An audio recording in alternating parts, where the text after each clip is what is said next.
Hi everyone, welcome to my channel Dikshita recipes. ఈరోజు నేను మీకు బీట్రూట్ పీసెస్ అన్ని కట్ చేసి పెట్టేసుకున్నాను. బీట్రూట్ రైస్, బీట్రూట్ పలావ్ ఎలా చేసుకోవాలనేది చూపిపోతున్నానండి. ఫస్ట్ స్టవ్ ఆన్ చేసుకుని పెనం పెట్టేసుకొని కొద్దిగా ఆయిల్ అనేది యాడ్ చేసేసుకున్నానండి. దాంట్లోకి ఆవాలు, జీలకర్ర, చిన్నబాడ్లు, జీలకర్ర అన్నీ ఒకేసారి యాడ్ చేసేసాను.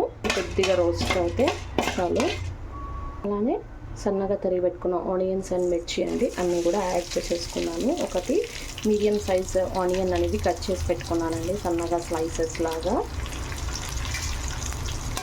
ఇది కొద్దిగా రోస్ట్ అవ్వాలి. అండ్ అలానే బీట్రూట్ పీసెస్ ఇట్లా స్లైసెస్ లాగా సన్నగా కట్ చేసుకున్నా అవన్నీ కూడా యాడ్ చేసుకోవాలి. అవన్నీ కూడా యాడ్ చేసేసుకున్నాను. బీట్రూట్ పీసెస్ కూడా కొద్దిగా మగ్గాలండి. మనకి త్వరగా మగ్గిపోవాలి అంటే బీట్రూట్, ఆనియన్, కొద్దిగా సాల్ట్ అనేది యాడ్ చేసేసుకోవాలి. 1 టేబుల్ స్పూన్ ఆఫ్ సాల్ట్ అనేది యాడ్ చేసేసాను.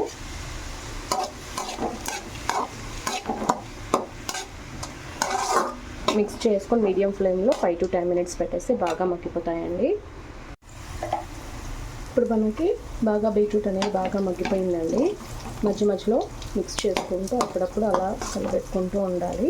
ఇప్పుడు బాగా మగ్గిపోయిందండి. ఇప్పుడు మనము కొద్దిగా స్పైసెస్ అనేవి యాడ్ చేసుకుందాం. కొద్దిగా పసుపు అనేది యాడ్ చేస్తున్నాను.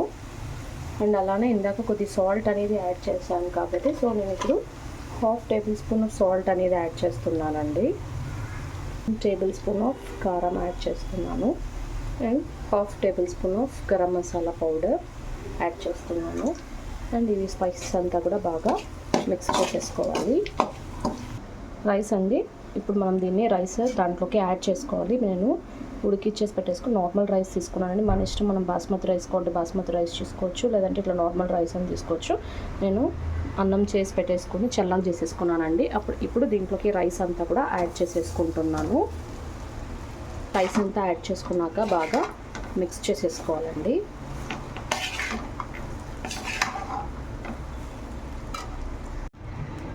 ఇలాగ బాగా మిక్స్ చేసేసుకున్నాను.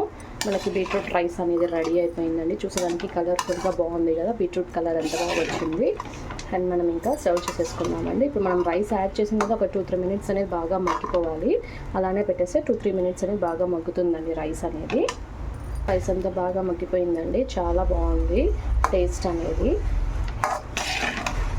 ఇప్పుడు ఇంకా నేను సర్వ్ చేసి చూపిస్తాను.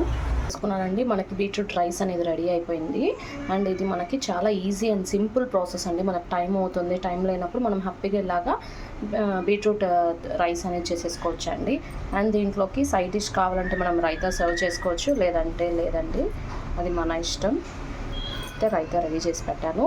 రైతా సర్వ్ చేసుకోవాలనుకుంటే సర్వ్ చేసేసుకోవచ్చు, చాలా బాగుంటుంది. అండ్ పిల్లలకి మనం లంచ్ బాక్సెస్ రెడీ చేసి పంపించాలి కదా మార్నింగే.